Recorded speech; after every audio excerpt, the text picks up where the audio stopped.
Okay guys, welcome to another Mercedes video. I don't know if you guys will would like me to go ahead with these videos or not, but I'm gonna put it on out there again. There's another mode that you can do with your key fob. Your Mercedes key fob works in most newer Mercedeses.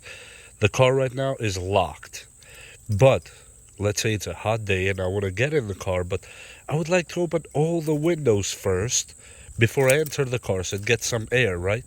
How do I do that?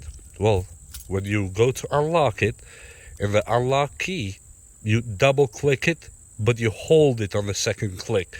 And always try to point it not be too far away from the IR reader that Mercedes have on the door, because that's done for safety reasons, so you don't by mistake open or close the door from far away and somebody can get in.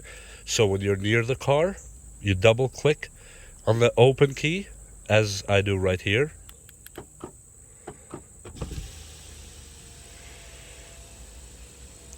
As you see, all the windows opened and the car unlocked. So how do you put it back now to close all the windows and close all the car?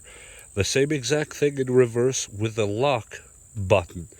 You point it to the door and you double click but hold the second click. As you see, all the windows went all the way up. And I think this is a really beautiful feature that Mercedes has, and I use it a lot. I hope it helps someone out there to discover this kind of feature if you didn't know it before, and we'll see you in the next video. Bye!